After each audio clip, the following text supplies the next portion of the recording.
Facebook থেকে টাকা তুললাম জীবনে প্রথম, আর টাকা তুললেই আমি তাজুল ইসলাম তাজ মামার সাথে দেখা করার গেছিলাম গিয়ে, আর কিতালেই গেছি আর কিতা নিছি আপনারা আমার ভিডিও দেখতে পারবা। তারপরে সকাল সকাল ঘুম থেকে উঠতে আমি পয়েন্ট আইসি, আর পয়েন্ট হওয়ার পরে একটু পরে আইসি ইমন, আর ইমনটা লেগে আমি প্রথম গোবিন্দপুর বাজারে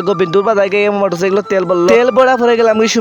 সুমাপুর গেল হইলাম মিষ্টি, আর মিষ্টির কার্টনটা হইলাম ভাই সুন্দর করে বাইন্দর জন্য পরে না বুঝছেন ভাই, তাই না হইলে আছে সমস্যা নাই। তারপরে মিষ্টি লিয়ে গেলাম গিয়ে আমরা মৌলভী বাজার যাওয়ার উদ্দেশ্যে রওনা দিলাম, আর 20 মিনিট পরে আমরা মৌলভী বাজার আইলাম। তারপর আস্তে আস্তে মৌলভী বাজার আইলাম, আর মৌলভী বাজার আইয়া 5 থেকে 10 মিনিট অপেক্ষা করার পরে তারপরে ওলো খাইলো, ওলো করে নিয়ে গেলাম আমরা তাজুল ইসলাম তাজ মামার বাসার কারণে তো ভিডিও করতে হইব। তারপরে 15 থেকে 20 মিনিট মোটরসাইকেল থাকার পরে তারপরে আইলাম মোড়ের মসজিদ সাইডে, আর মোড়ের মসজিদ তো বর্তমানে ভাইরাল, তো সবই জানেন, আর অবশ্যই কে গেছেন অবশ্যই কমেন্ট বক্স কইবা। তারপরে আইলাম তাজুল ইসলাম তাজ মামার বাসা, আর হইলো তাজুল ইসলাম তাজ মামার বাসা, তার কে আইসো তাজুল ইসলাম তাজ মামার বাসা অবশ্যই কমেন্ট বক্স কইবা। তারপরে আমি আর ইমন আর হলো গেলাম কি তাজুল ইসলাম তাজ মামার বাসা, তাজুল ইসলাম তাজ মামার বাসাতে আসলাম, আর তাজুল ইসলাম তাজ মামা কইছেন অনেক আর ইমন গরু আইও, ও আমরা গরু গেছিলাম গিয়ে, আর গরু যাওয়ার পরে তাজুল ইসলাম তাজ মামার সাথে সাক্ষাৎ হইলো। আর তাজুল ইসলাম তাজ মামার কইলাম জীবনে প্রথম ফেসবুক থেকে টাকা ইনকাম করছি, ফার্স্ট পেমেন্ট, এই জন্য আমি তাজুল ইসলাম তাজ মামালে মিষ্টি আনলাম, আর তাজুল ইসলাম তাজ মামালে কিছু সাক্ষাৎ হইলো, যে বিভিন্ন কথাবার্তা কইলাম। আর অবশ্যই তাজুল ইসলাম তাজ মামা ভিডিও যারা দেখেন অবশ্যই কমেন্ট বক্স কইবা, আর অবশ্যই তাজুল ইসলাম তাজ মামা যারা ভালোবাসেন অবশ্যই আমরাও ভালোবাসা দিবা, এটাই আপনাদের কাছে আশা করি।